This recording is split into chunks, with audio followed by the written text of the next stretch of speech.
حمدا ليتي تقد فجمبر البرن الندي حمدا ليتي تقد فجمبر البرن الندي لا اله الا الله حمدا ليتي تقد فجمبر البرن الندي لا اله الا الله حمدا ليتي تقد فجمبر القرن عن أي سيدي قيامات من أعلى المحرمات إن الكرامات ما نيل المرامات بورد شيخي بلا شك وريبات قول لآخر حقا ومسكنه يوم القيامات من أعلى المحرمات إن الكرامات ما نيل المرامات بورد شيخي بلا شك وريبات أقل ومسكنه يوم القيامة من أعلى السماوات ثم الصلاة على هادي وتابعه والأنبياء وعلى كل الوسيلات Seex Tijaani faagal wilaayata aqdaaban wa gayrahum Cheikhi Abul Faydi Miftaahul Wilaayaati Seex Tijaan aadaahu rabbul waraa maa lam yanal ahadun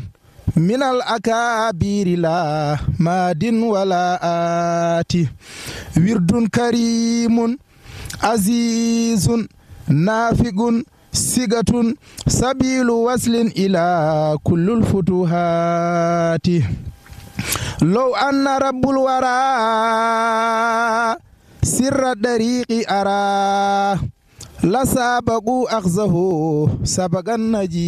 النجيبات أصل المريدين والأولاد وابنهم دمان خير الورى فيهم وزوجات إذ بغضهم يخلد إنسان في سجر فارزق لنا حبهم يا ذا الوجودات أصل المريدين والأولاد وابنهم دمان خير الورى فيهم وزوجات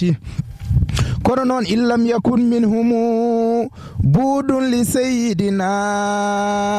أجارنا ربنا بالله من الشيطان الرجيم شهر رمضان الذي أنزل فيه القرآن هدى للناس وبينات من الهدى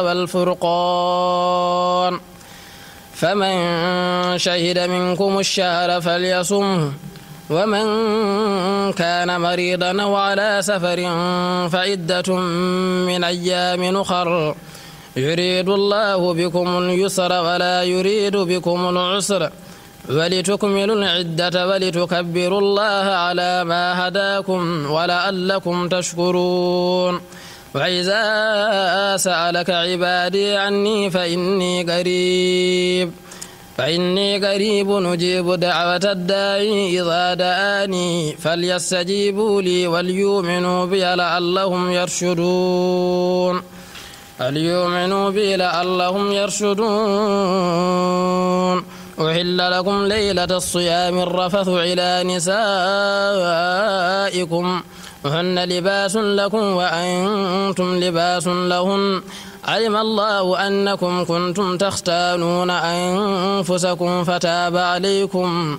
وعفى عنكم فلا نباشروهن وابتغوا ما كتب الله لكم وكلوا واشربوا حتى يتبين لكم الخيط الأبيض من الخيط الأسود من الفجر ثم أتموا الصيام إلى الليل ولا تباشروهن وأنتم عاكفون في المساجد تلك حدود الله فلا تقربوها كذلك يبين الله آياته للناس لعلهم يتقون ولا تأكلوا أموالكم بينكم بالباطل وتدلوا بها إلى الحكام لتأكلوا فريقا من أموال الناس بالإثم وأنتم تعلمون صدق الله العظيم musidɓe tedduɓe yeeɓiyankoɓe Diayde Ligseba TV to gonɗon no gonirɗon kala min calmini on e sikkala no gowɗen wadde e kala saaha tawi ko wadde micro trottoir yirlade yogo e nokkuji tawi ko ɗo cuuɗi men Ligseba gorgol tawi ko nokkuji gollorɗe guila e gollotoɓe mum kañumen kala hande noon jilliɗen ko ɗo e juma mawɗo mo Ligseba eɗen gandi ɗiɗo dumunnaji kala koye golle juma o wonano tawi ala ko waɗi ɗeɗo golle so wona ɓisgu wuuro ngo guila e wonɓe e wuuro ha e wonɓe ladde goto kala o waɗi hen darde mum e fodde mum goto kala wawi wadde junggo e jeefa woodi ko yaltini walliti juma o eɗen gandi oɗo saaha juma o woni koye ŋarɗinede guila e matade ɗum oɗo saaha noon eɗen gandi koye banggue karole o ko ɗum heddora eɗen gandi sawdoji ɗi saraji ɗi bowolo e nder o foof waɗama karoje ha no hannirta ni sen jiiɗo to nder ɗen caggal o foof waɗama carotte heddi karoje tan ko dow soroji ɗi no jiira toon soroji ɗi ni ko ɗum woni ko heddi ko ɗum noon eɗen jetta eɗen jarna ɓen waɗɓe hen jawɗele mumen guila haralleɓe mum hatanteɓe mum kamɓe kala ɓe calminama ɓe juurama kadi ɓe mbiyama yoɓe jokku golle e sikkala en jiɗɗino dardade ɗo tawi ko mawɓe jamaka eɗen gandi no ñalawma o wayni tan ene koye korka wona kadi ene wuuli no feewi ɗum waɗi mami mbaw artanoyde on hen so Allahu lamɗo o jaaɓi ɗum ɗo ko yidde hollude tan dendagal bandiraɓe wawa andude to golle ɗe tolni ɗum noon musidɓe tedduɓe hoto jejjete rewidade min toon to Facebook ha e YouTube mbalɗon abonné partagé j'aime toon to camara to woni toon ko 6 44 ɗo e haalirde nde ko musidɗo moon Sibaɓe no musidɓe tedduɓe dokkirdiral ɓaadi ha saaha goɗɗo assalamu aleykum wa rahmatullah